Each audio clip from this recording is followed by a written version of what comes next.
जय मैथिल जय मिथिला। हम सुनीता झा नीति सब गोटे के यथोचित प्रणाम करै छी।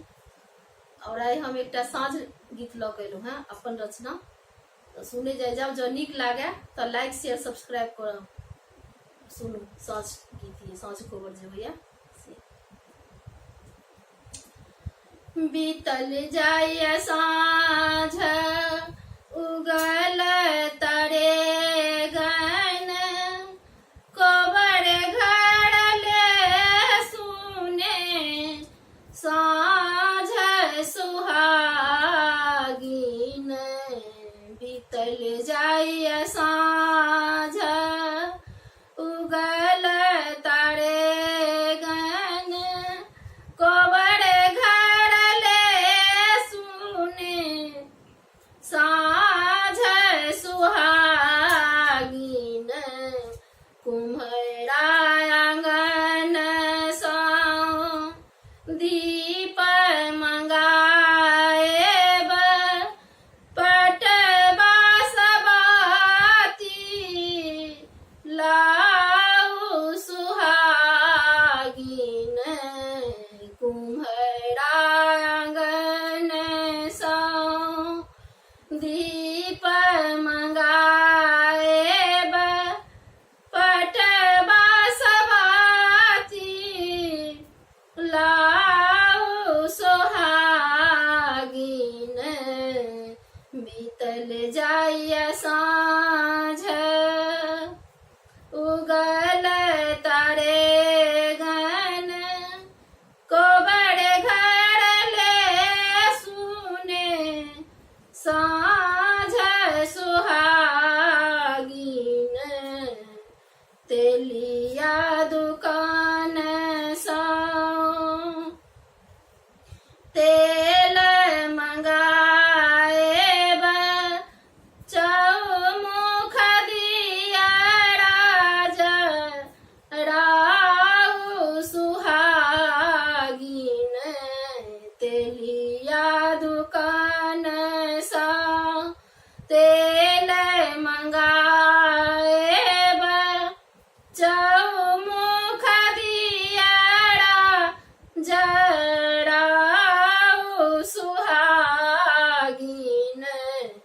बीतल जाय साँझ उगल तारे गन, कोबर घर ले सुने साँझ सुहागिन। पहिल साँझ दिया घर के गोसानी, दोसर तुलसी माई सुहागिन। पहिल साँझ दिया घर के गोसानी, दोसर तुलसी माई सुहागिन। बीतल जाय साँझ उगल तारे गन, कोबर घर ले सुने साँझ सुहागिन। तेसर साँझ कोबर घर ले सु, संझा मैया लक्ष्मी जगाउ सुहागिन। तेसर साँझ कोबर घर ले सु, संझा मैया लक्ष्मी जगाउ सुहागिन। बीतल जाय साँझ उगल तारे गन, कोबर घर ले सुने साँझ सुहागिन।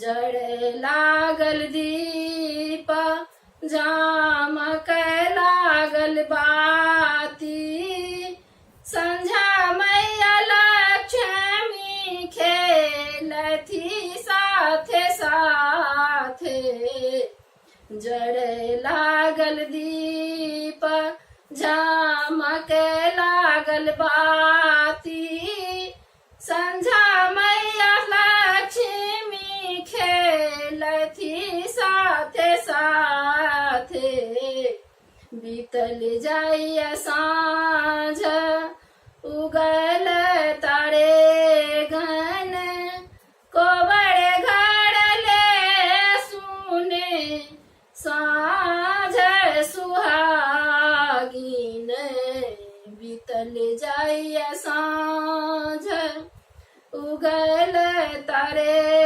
गन कोबर घर ले सुने साँझ सुहागिन। बहुत बहुत धन्यवाद। जो हमार रचना पसंद आवे तो लाइक शेयर सब्सक्राइब करो। धन्यवाद।